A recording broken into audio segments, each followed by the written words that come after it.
Hi guys, and welcome back to Belle's YouTube channel. Thanks a lot for tuning in to our latest Behind the Blog episode. In this series, we are talking about some of the topics that we cover in our blog, and what we try to do there is dispel some of the common myths and misconceptions in the fitness industry and make things super simple and break things down to basics. Today we are talking about social media, trolling, and the body positivity movement.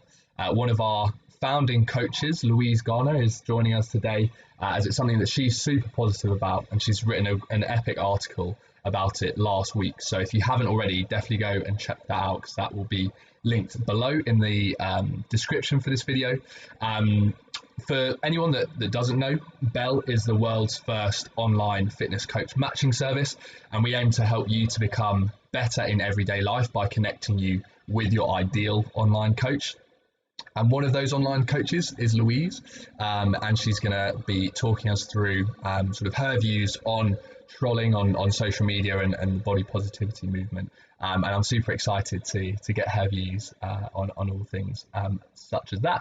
So to kick us off, Louise, it'd be great to just introduce yourself and give people a little bit of a background about you and sort of your fitness origin story. Where did it start for you, and sort of what has that journey been like? Okay, so I think my journey started as a young teenager, and I suffered quite a lot in my teens and probably early 20s with bad sort of body dysmorphia. I went through eating disorders and suffered quite a lot with the mental health side of fitness, the side of fitness that I think has been hidden for so long and is now starting to kind of come out in the open, and people are now more open about that side of it and how damaging it can be. So I first started probably going to the gym thinking, well, I've got to go spend an hour on the treadmill to kind of burn off what I've just eaten for lunch. And yeah, it was a bad time really, and that kind of led me to do a lot of my own research into fitness and nutrition and that kind of thing. And then in 2012 I landed a job as like admin assistant in a gym. From there, that's when I really started to put my kind of efforts into learning about fitness for other people, not just for myself. So I studied to be a personal trainer, and I had my first baby in 2015.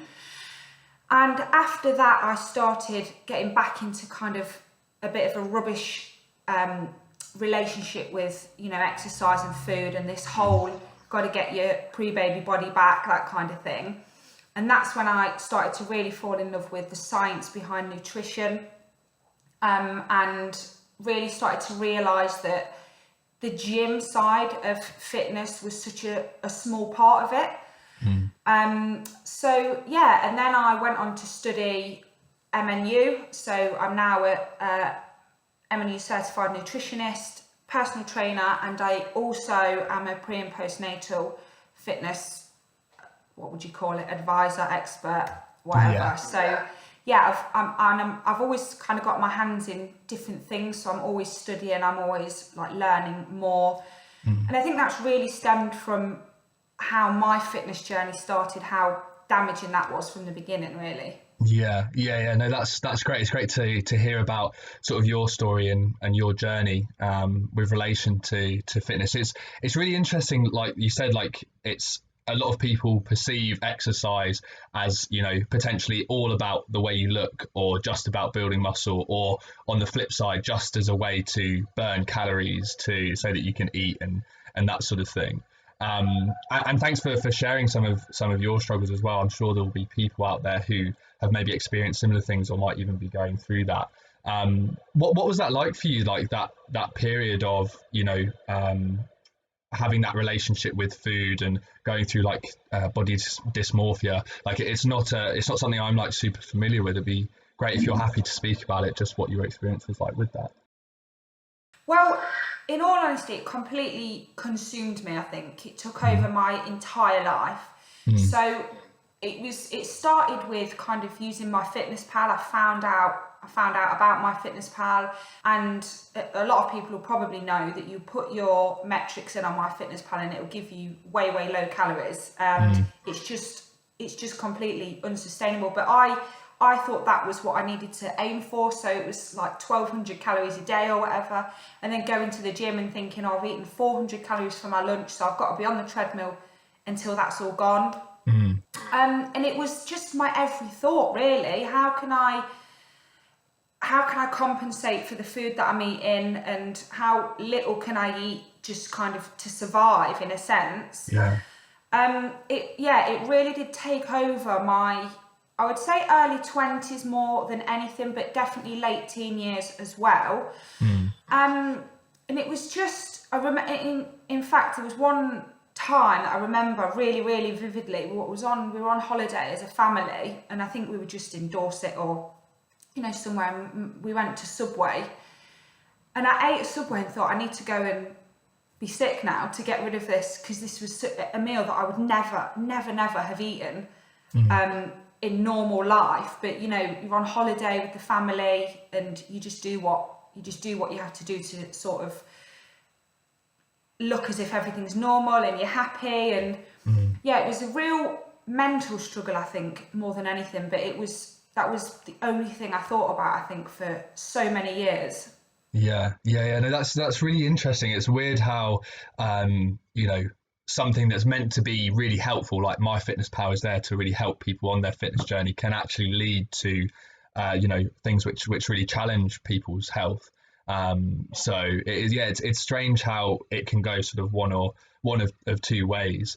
I wonder, have you ever thought about like the impact of social media, or maybe even just like the press and that sort of thing, on your like expectations of yourself, and how that played into body dysmorphia? Yeah, definitely.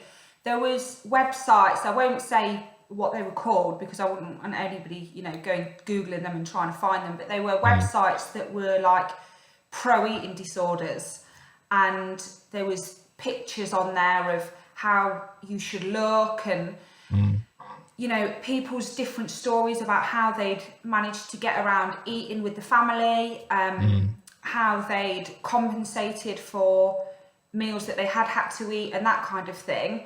So I think when I was going through the thick of it, there wasn't really what there is now in terms of social media. There certainly wasn't Instagram. So I didn't have the pressure of, opening my phone and seeing really fit people or really thin people, which is what I thought was normal at the time. So I didn't have that kind of pressure, but there was certainly the freedom of the internet and the freedom to go out and find what I thought was the ideal body type and the ideal, woman. And at the time there was magazines and stuff like that where it was, you'd have on the front cover things like Walk Yourself Skinny, or, low calorie snacks or something for the perfect body. So it was everywhere at the time. But I think now I can't imagine being a 17, 18-year-old in this world with those sort of issues. So I think social media and that kind of thing plays just a massive part. We underestimate, I think, the size that it does play on young people at the minute. Because I guess this is almost like some of the potentially the first generation that like actually grows up with social media and can't remember like a time before social media. Like I'm probably at the end of that, so I can just about remember before, like pre-Facebook, and never had like MySpace or anything like that. But I feel like everyone in the generation below, or people that are younger, will grow up and have always had some form of social media. So I think it's too early for us to see actually how that's going to impact people. But I guess something that some people now have, which you potentially didn't have when you were younger and going through that, is sort of more of a movement around body positivity. That's something that's certainly gained a lot of popularity and a lot of traction, and is starting to challenge some of the conversations which fitness magazines and fitness influencers are, those conversations, like they're actually having an impact there. what's sort of your how do you see body positivity? Like, what's your interpretation of it, and how has it sort of impacted you? I think my interpretation of body positivity is not being in love with your body. It's not thinking, oh yeah, I'm happy with the body that I'm in. I don't need to change it. I don't want to kind of do anything. It's a much broader aspect than that, and it's sort of like wanting to change your body for the right reasons. So for health reasons, that's a big one, and that's something that I kind of drum into my clients, is that health should be number one.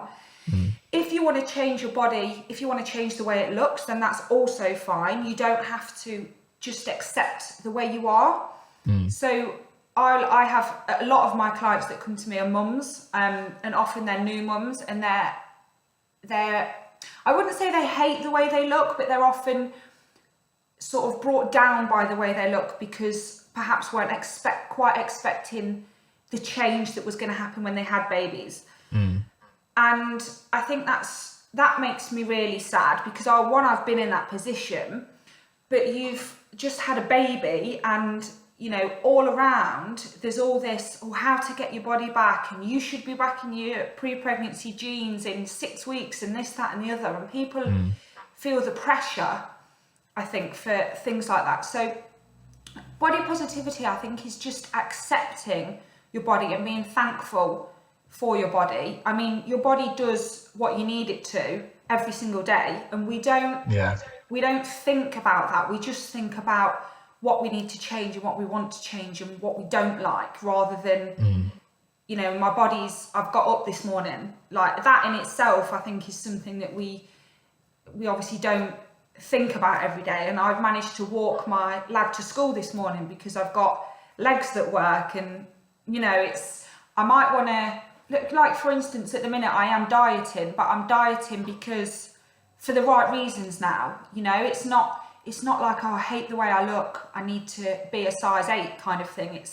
I'm not quite happy with where I am at the minute, and I know that I will feel better, and I know that I will be able to move quicker, and I'll be able to do more with the kids if I'm, a little bit lighter, or I look this kind of way. So yeah, I think it means something different for everybody as well. Yeah, definitely. I think it's interesting, or I think, like, one of the reasons why, like, people prioritize just like the aesthetic side of things is that, like, that's like a really powerful method of communication for, like, people in the fitness industry. It's like, what better way to demonstrate to people the change that you can make by actually showing, like, a before and after.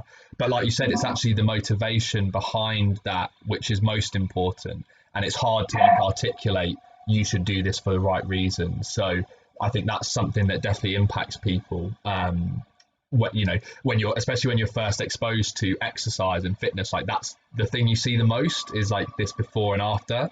So I think it's quite understandable that a lot of people end up, solely focusing on how they look, and that sort of determining their happiness, or how much they weigh, and that determining their happiness. But actually, beneath that, if you're at a healthier weight, if you as a result of that, you might look as different to how you look now, but that enables you to actually enjoy life more. Like, you wake up in the morning with more energy, like you said, you're able to keep up with your kids. Like, that's really the main benefit.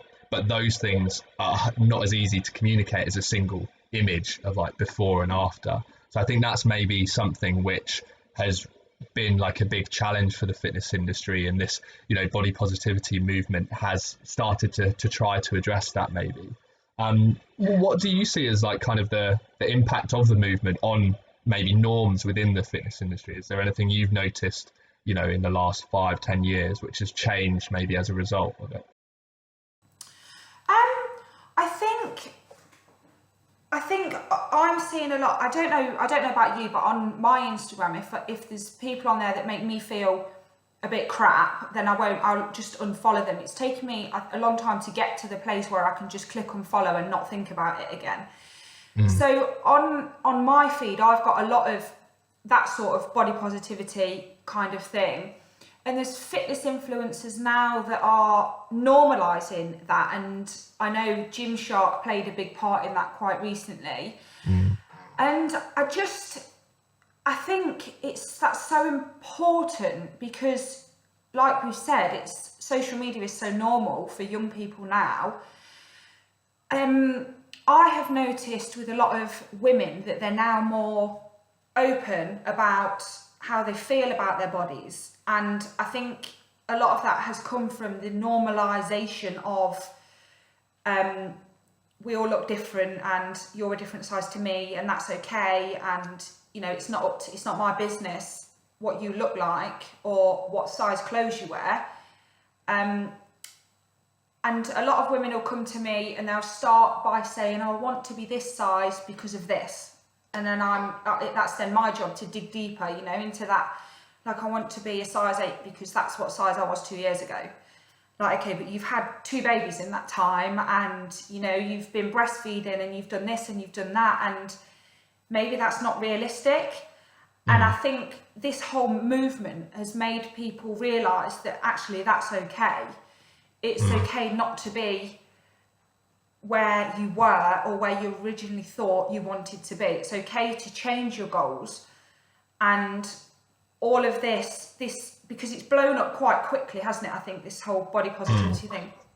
And I think that's really helped people to realise that I don't have to be what I thought I wanted to be. Yeah, definitely. And I think as well, like you can draw parallels. So, for me, I don't get exposed as much to people in the body positivity space, just through, the things that I read or the people that I follow. So I've not seen that change. But I think something which I can draw a parallel to that with is like mental health.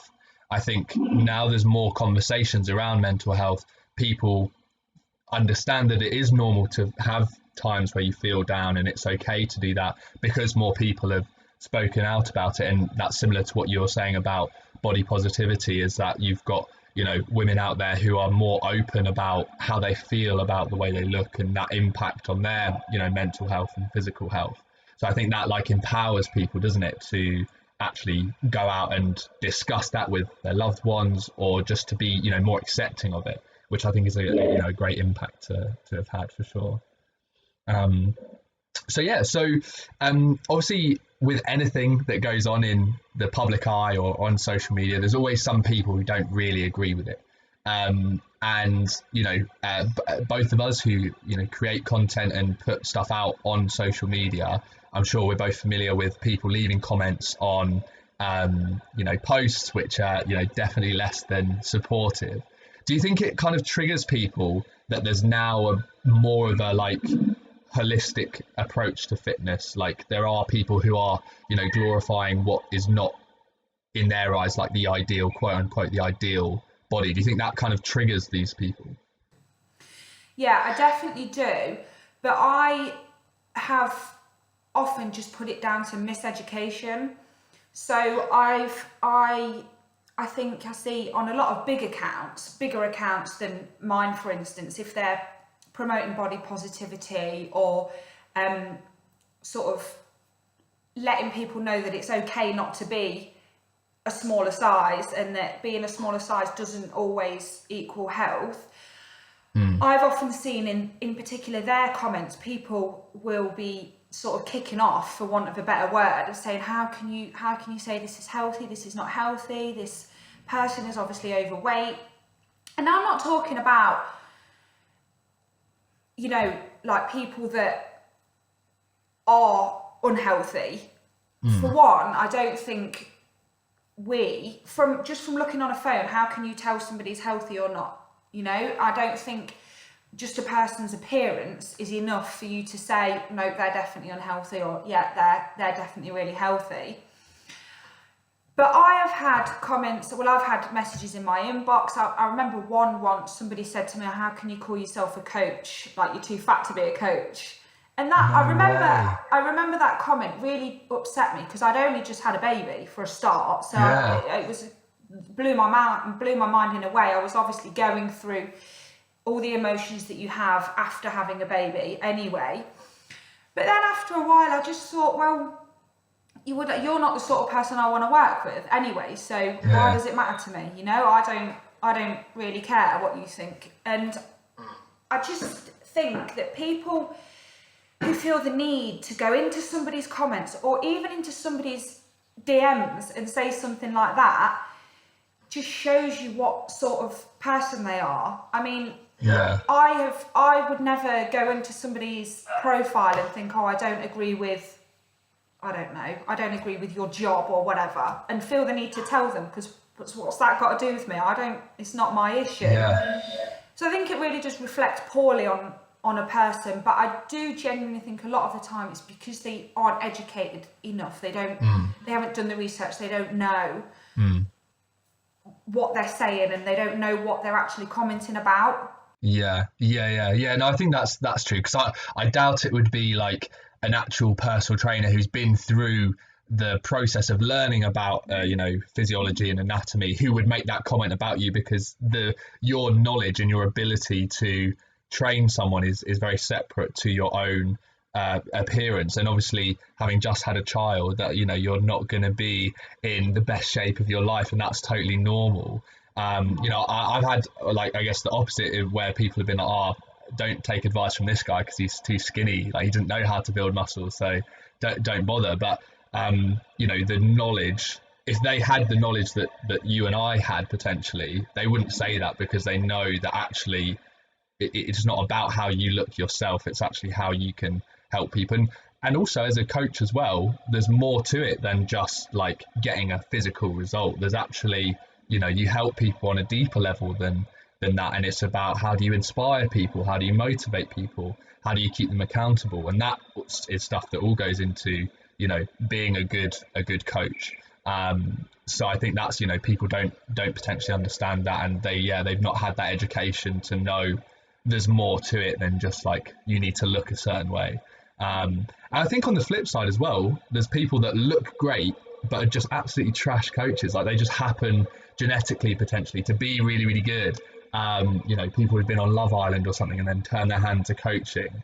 And it's so frustrating, because you're like, no, this is not why you should choose someone because of the way they look. It should be because of the quality of their coaching. And that's one of the things that led me to set up Bell and work with people like you who understand that, because I think there is a big shift that needs to happen. And that education piece is massive for sure. I was just going to say, but from what you said about not being able to build muscle or whatever, I just wonder how many people they follow on Instagram and they think, oh, they look amazing, but what are they actually doing behind the scenes? What gear are they taking and that kind of thing. And that's not public, that's not publicised, because it's not socially acceptable. So you could say to somebody, oh, I'm not gonna be coached by you because you're not massive, but I'm gonna be coached by this guy who takes all of this gear but doesn't tell anyone about it. So it's the same sort of thing. You don't know what's going on in a person's life. Like, I'm a coach and I have got enough education to teach you how to lose weight and to teach you how to even get on stage, for instance, but that doesn't interest me. I don't want to get on stage. I don't want to not eat a pizza on a Saturday night. That just doesn't interest me. I don't want to do it. So, but it doesn't mean that I can't teach you how to do it, just because I wouldn't take a client on who wants to go on stage, because I do think it's important to perhaps have gone through that process yourself so that you can empathise, because it's super, super difficult. But I'm not interested in being a size 8. I'm not interested in fitting into a certain body size to please other people. I'm quite happy if my kids want to eat hot dogs in front of the TV on a Saturday, I can do that with them because I'm just a normal person. And I think that's why I attract the clients that I attract, because they are also like that.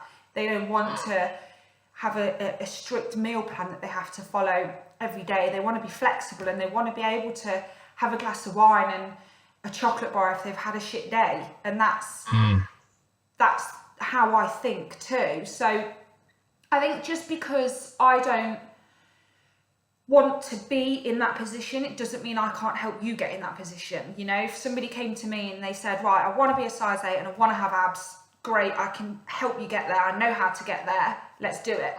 But I'm not going to do it too, because that's not my, you know. Yeah, definitely. Those things are more important to you, like that family time and being able to enjoy your Saturday evenings. Like, it depends where people are up to. Like, people who come to you with those goals about, being a size 8 or seeing abs might be at a different stage in their lives, and so that's a bigger priority to them.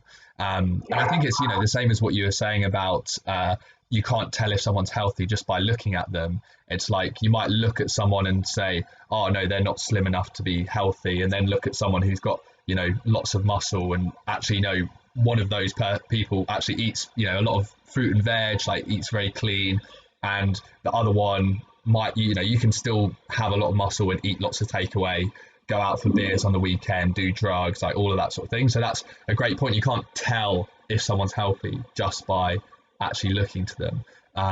Just sort of looking at a picture and a snapshot of that individual. So how do you like deal with those sorts of comments? I don't know how frequently you come across them, but is there anything you do that helps you not get too bogged down by them?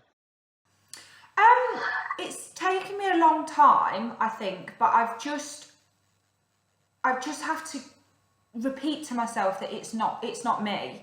You're coming into my little corner of the internet and you're reflecting your insecurities on me. That is not my problem. And often now, I don't get it very often. I'm not going to sit here and say I'm like this big influencer that gets all this hate, because I don't. But I've had it a few times and I've seen it in other people's comments. And I think I'll ignore it. I will just ignore it unless it's super personal. So, like, I had a comment once by somebody a long time ago, and I can't remember exactly what they said, but they brought my kid. I only had one little boy at the time, but they brought him into it, and it was something about how can you keep up with your lad, or something like that. And that for me was like not okay, because that's not just me that you're bringing into it. You're bringing my family into it at that point. And that'll be where I draw the line. And often I'll say something back, try and keep it, as professional as possible, and then just delete and block. Because I just think, what is the point? I often sort of bring it to, if you like driving and somebody will put the middle finger up to you, or, they're right up your arse when you're driving or something. And I just think, you must have such a boring life, to like pull over and swear at me or something because you don't agree with my driving. Like, just get over it. It's difficult, I think, online, because it's always there. Like, with the job that I do, I've got my phone on me all the time. So if a comment comes up, I'll see it. So it is difficult to, I think, get to a place where you're happy to just ignore. But that's the only thing to do, because there's always going to be people out there that are doing it. And if you play up to it, I think, unless it's a place where you're coming from a place of education, I just think there's no point in getting involved. If somebody was to come at me and say, oh, you can't eat pizza on a Saturday night because it'll make you fat, then I would say something like, well, what, why do you think that? Actually engaging with them. Yeah, definitely. Because I think if people are open to being educated, then it turns something that could have been like a nasty argument into a teaching point. And I think that's important, because like we said before, people tend to say things, and that comes from miseducation. No, definitely. I think that driving example is like really, really good, because it's something that a lot of people will be able to relate to, because I think most people have probably been on both sides. There's been days where you've had a shit day, so you are a bit more annoyed when you're driving, so someone cuts you up and you like start mouthing off or you swear at them. And you've been on the flip side where actually someone else does that to you. But what that experience should say to people is that says more about the person who's doing the swearing. They're probably having a rough day, and that's why they feel that way. Obviously not all the time. Some people are just, I don't know, angry when they're on the roads. But I think that's a good example, because it's the same on social media. it's the same thing when someone says something to you. It is more likely a reflection of them than it is on you. And it's one of those things that I think takes a while to realize and get used to, because you're like, well, how can this person say something about me and it actually be about them? But it, once you understand that, and I think engaging with people is a great way to do it. I always respond to the comments, and or well, not always respond, but if I do respond, it's always with like, I'll take what they said as very matter of fact, and I won't like engage with the the negativity around it. I'll just like ask them questions, or I'll just like say, oh no, actually this is the way. And most of the time, people will come back and be like, oh, I didn't think you'd respond, or oh, thanks, that's nice. Or like, obviously some people come back and keep giving you shit, but it is a big thing that people have these devices in their phones and can just vent and just let their feelings out. And like, if that has to be you, then you just try and not let it impact you, because it's someone that you've never met, never going to meet again. So what does it matter what they think? What does it matter? Yeah, definitely. And I think you can tell often by somebody's comment whether they're just in it to have an argument, or whether it's like a genuine thing. Like, for instance, when the person said to me like, oh, you're too fat to be a coach, I just thought, well, there's nothing I can do about that. That is an opinion, isn't it? So yeah, if somebody was to come at me and start questioning my food choices or my exercise or whatever, then I think it's open there for debate, and it's open to educate the person. But if you read the comment and it's emotional and it's making you feel rubbish, just delete and block. There's nothing good that's going to come out of that, I don't think, with you engaging back with that person. Yeah, definitely. There's something in that people who are like into stoicism, which is kind of like a bit of a philosophy, that say that you don't know how heavy a rock is unless you go and pick it up. I.e., you don't, like, if you don't go and engage with this negative comment, you don't necessarily have to feel the impact of it. You can just brush it off. So I think that's definitely a great way to go about it, is to just delete and block, wipe it from your memory, and crack on with your day. Because there's life's too short to let people you don't know from that, and that you're never going to know, impact your own happiness and how you feel about yourself. That's really the most important thing, is just that you are happy with where you're at and maybe the progress that you're making.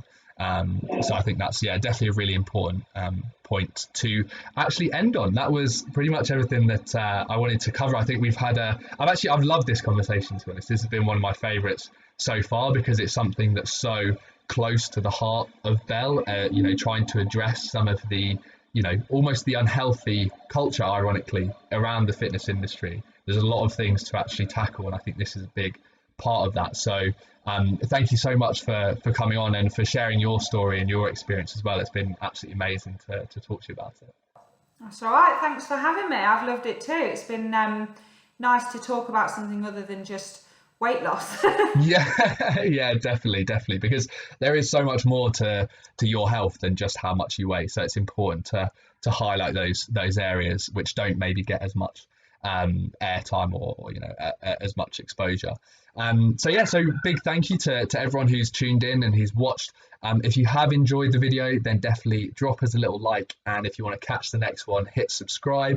As ever, if you are in need of help with your health and fitness, the best way that you can go is to find an online coach who is best suited for your goals and where you are in life. You're not restricted to who works in your gym or what PT lives around the corner, because we're all in lockdown at the minute.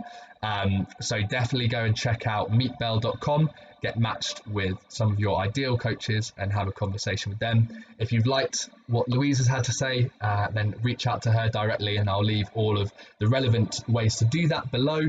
And I hope you guys all have an amazing day. Thanks a lot for tuning in.